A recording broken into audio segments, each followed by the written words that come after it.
สเปรย์พ่นยางดำไม่ต้องเช็ดไม่เลอะมือสนใจทักไลน์มาได้เลยครับสวัสดีครับช่างนัดนะครับจากนัดเลสซิ่งชาแนลนะครับช่างประจำร้านเลสนะครับวันนี้เราอยู่กับ Toyota Vigo นะผมเคยทำคลิปสอนติดตั้งวัดบูท Toyota Revo ไปแล้วนะครับวันนี้เรามาติดตั้งบน Toyota Vigo เป็น Vigo หน้าแรกเลยนะให้ดูคันนี้ผมติดพวงมาลัยไปแล้ว1คลิปติดมิเตอร์6ตัวอีก1คลิปและคลิปนี้จะติดวัดบูทนะครับก่อนจะไปทำอะไรฝากกดไลค์กดแชร์นะครับกดติดตามนัด Racing Channel ด้วยนะครับทั้งใน YouTube นะแล้วก็มีแฟนเพจนะครับแฟนเพจเอาไว้คุยกันนะมีเพจไว้ให้ข้อมูลกันหรือว่าไว้คุยกันได้นะครับเอาไว้ทักเข้ามานะแล้วก็อย่าลืมนะครับน้ำยาพ่นยางดำนะครับไม่ต้องเช็ดมือไม่เลอะฉีดอย่างเดียวเลยนะครับดำสวยครับผมไปเราไปติดวัดบูทกันครับ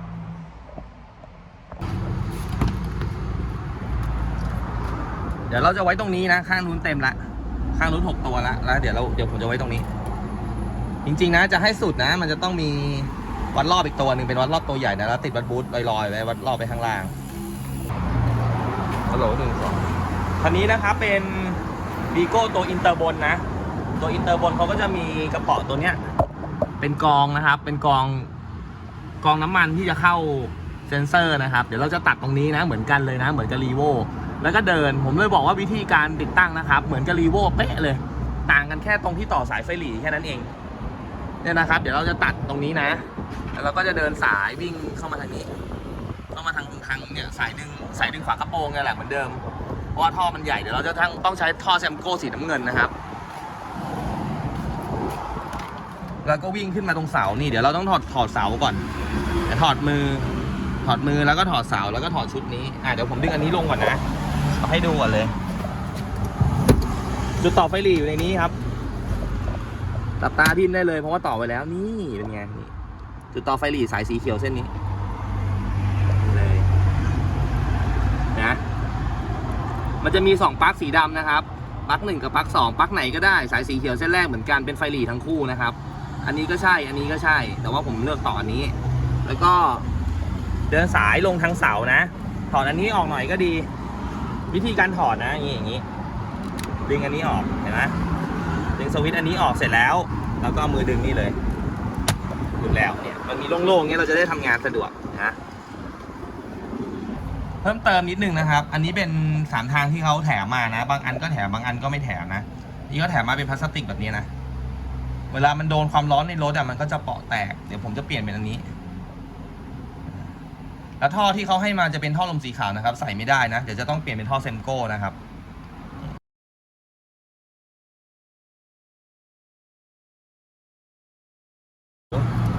สายผมเอาขึ้นมาแล้วนะนี่ให้ดูนี่แทงมาจากข้างนอกนะครับแล้วก็ประตู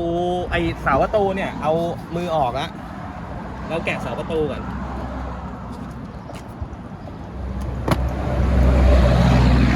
เราก็ส่งท่อขึ้นข้างบนนะครับ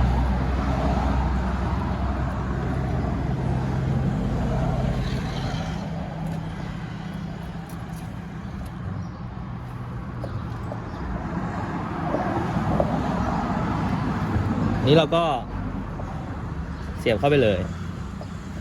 เคเบิลไทยรัดหน่อยก็ดีนะแต่จริงๆเอาออกยากเป็นถังไหลสายที่เราทำไว้นะครับสายไฟหลีนะส่งลงมาข้างล่าง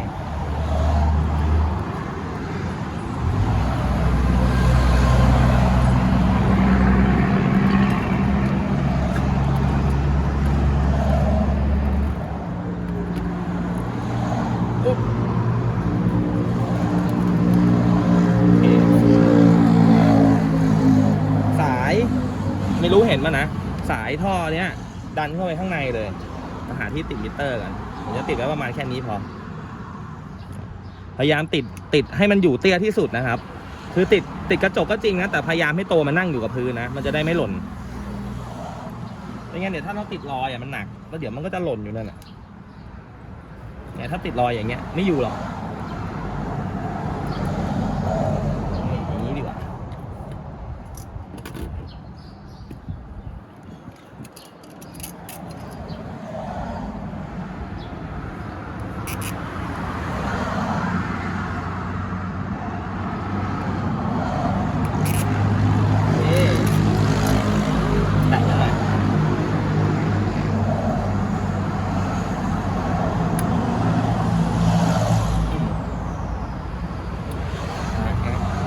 ผมให้ดูท่อ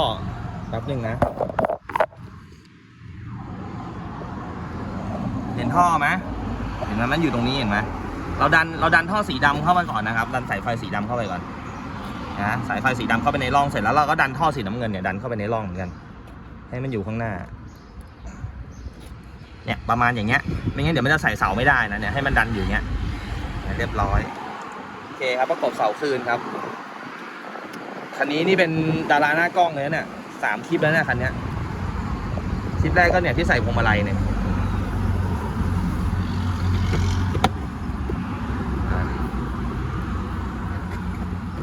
โอเคประมาณนี้เราก็ปิดเดี๋ยวเราจะมาต่อสายไฟข้างล่างนะครับอย่างที่ผมบอกนะครับอันนี้เดี๋ยวผมจะแยกสายก่อนสายมันมาคู่อย่างนี้นะผมดึงมันออกเลยอันนี้เอาแต่แดงก็เดี๋ยวเราต้องหาที่ลงกาวของสายดำนะสายดำตรงนั้นมันไม่มีที่ลงกาว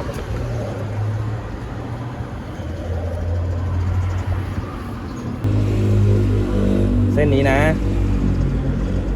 ไม่ต้องไปผ่าใหม่นะมันมีรอยเก่าอยู่แกะอันเก่า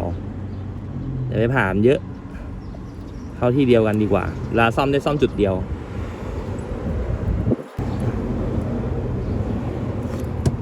เรียบร้อยแล้วก็เอาสกอตเทปพันเก็บ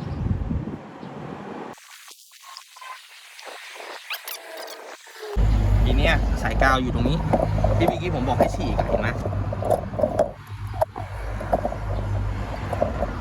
สายกาวมันอยู่ตรงนี้ฉีกสายออกมานะสายแดงเราวิ่งมาทางนี้ละสายกาวเดี๋ยวผมจะมาลงกับปลั๊กผมขี้เกียจไปต่อลงกาวลงอะไรอย่างเงี้ยผมก็มาพันกับปลั๊กอันนี้เลย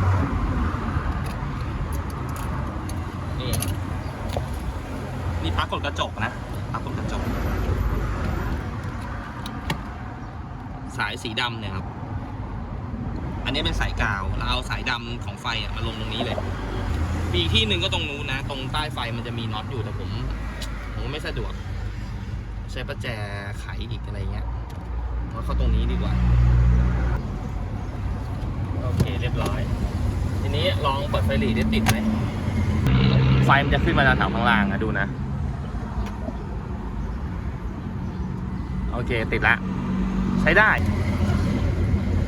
อันนี้ปิดเก็บปิดฝาเก็บนะโอเคช่องนี้ปิดเก็บได้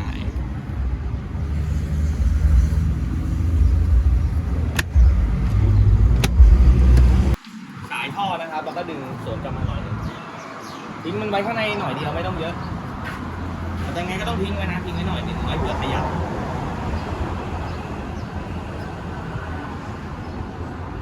โอเคท่อเราก็เดินมาตามสายเส้นหลังนะครับเอาวัดระยะก่อน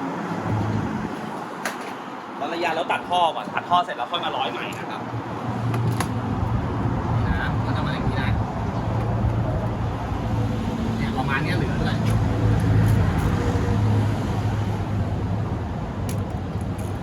ท่อเราก็ใส่ยัดเข้าในไว้ก่อนเรามากับท่อข้างบนมากับไอ้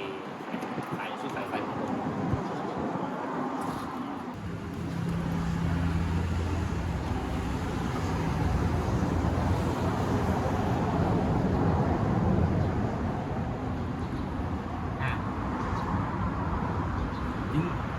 จริงแล้วอ่ะเมื่อก่อนผมทำจะรัดเคเบิลไทยนะแต่ผมว่าให้มันถีบยังไงสายก็ไม่หลุดเพราะมันเป็นทางไหลไม่จำเป็นจะต้องใส่เคเบิลไทยหรอกนะ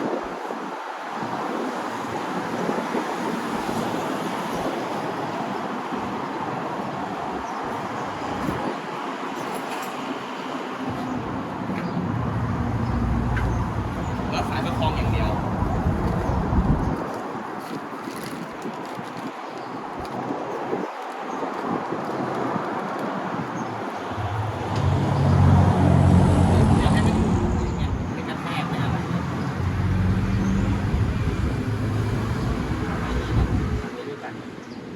ไม่อยากให้มันกระแทกเดี๋ยวเราปล่อยไว้ได้มันพอรถสตาร์ทเนี่ยนี่กระแทกแก๊กมันจะเป็นขาด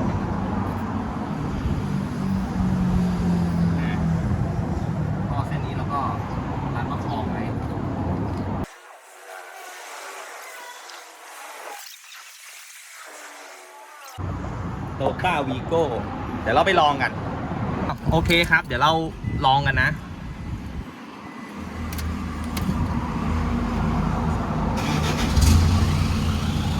เอานะเดี๋ยวผมเบิ้ลนะ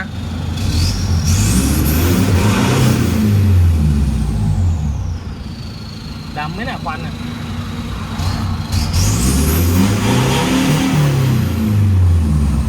โอเคเท่านี้พอให้รู้ว่ามันขึ้นพอนะครับรถตัวเปล่าไม่มีโหลดนะเบิ้ลเฉยๆมันจะขึ้นนิดเดียวมันจะไม่เยอะเดี๋ยวถ้าไปวิ่งอ่ะเดี๋ยวจะเห็นว่าบูทมันขึ้นเท่าไหร่นะโอเคครับสำหรับคลิปนี้นะครับลาไปก่อนนะกับวิธีการติดตั้งวัดบูท Toyota Vigo นะครับสวัสดีครับถ้าดูคลิปแล้วถูกใจฝากกดไลค์กดแชร์กด Subscribe ด้วยนะครับวิธีเปลี่ยนสีมิเตอร์นะครับเลือกข้างๆเนี่ยลงมาข้างล่างสุดเลือกมาเป็นเซตนะกดซ้ายทีนึงนี่กด IC ทีนึงแล้วกด2ปุ่มนี้พร้อมกันทีนึงเห็นไหมมิเตอร์ก็จะขึ้นอย่างนี้ละทีนี้อยากจะได้สีไหนแล้วก็เลือกเอากดลงค้างปุ๊บมันก็จะวิ่งเห็นไหมกดขึ้นค้างปุ๊บมันก็จะวิ่ง